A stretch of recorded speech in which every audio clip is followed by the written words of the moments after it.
ప్రజల్ని సమీకరిస్తూ తెలంగాణ ఎందుకు కావాలో వారికి బోధిస్తూ అట్లాగే ఎక్కడ అన్యాయం జరిగినా పోరాటం చేసిన పార్టీ పెద్దలు కేసీఆర్ గారి నాయకత్వంలో అల్టిమేట్ గా ఢిల్లీ మెడలు వంచి తెలంగాణ సాధించిన పార్టీ బీఆర్ఎస్ పార్టీ.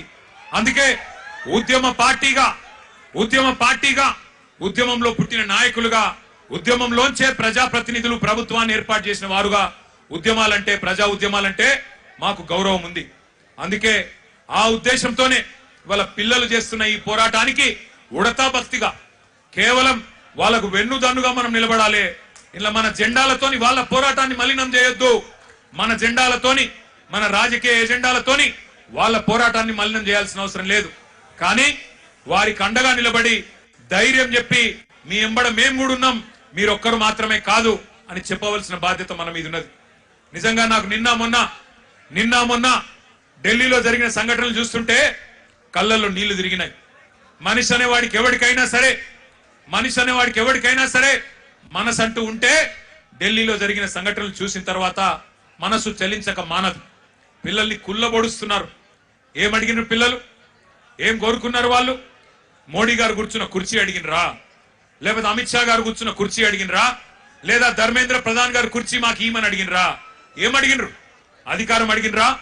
లేదా మాకు అర్జెంట్ గా మీరు రాజీనామా చేసి మాకు అప్పచెప్పండి మీ ప్రభుత్వాన్ని అన్నారా? ఏమడుగుతున్నారు? న్యాయం కోరుతా ఉన్నారు. మాకు అన్యాయం జరిగింది, మాకు న్యాయం చేయండి అని అడిగినారు.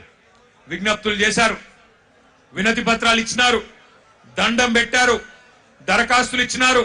చివరికి సోనం వాంగ్చుక్ గారు నిరాహార దీక్ష కూర్చున్నారు. ప్రజాస్వామికంగా గాంధేయ మార్గంలో మహాత్మా గాంధీ గారు చూపెట్టిన బాటలో చివరికి నిరాహార దీక్షకు జంతర్ మంతర్ దగ్గర కూర్చున్నాడు.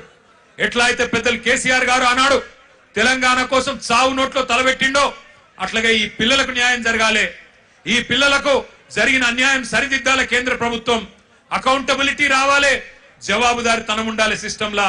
అదే విధంగా విద్యా విధానంలోనే సంస్కరణలు రావాలి, రిఫార్మ్స్ రావాలని చెప్పి సోనం వాంగ్చుక్ గారు నిరాహార దీక్ష కూర్చుంటే ఒక్క మీడియా సంస్థ చూపెట్టదు, ఒక్క మీడియా ఓడు రాడు. భయం. ఏం చేస్తారో, ఎక్కడ ఐటీ దాడులు చేస్తారో, ఎక్కడ సిబిఐని పంపిస్తారో, ఎక్కడ ఈడీని పంపిస్తారో, ఎక్కడ తమ వేట కుక్కలను పంపి ఇబ్బంది పెడతారో అని భయం. మీడియా రాలే. కానీ ఏం చేసింది జెన్జీ యంగ్ జనరేషన్? ఏం చేసింది?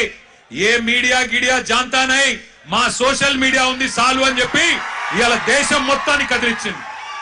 అందుకే అంటా ఉన్న మోడీ గారు, మీరు పెట్టుకోకూడనలతో పెట్టుకున్నారు. ఎవరితోనైతే పెట్టుకోవద్దో వాళ్ళతోనే పెట్టుకున్నావు. నువ్వు కొరివితో తలగొక్కున్నావు. మోడీ గారు జాగ్రత్త పడు.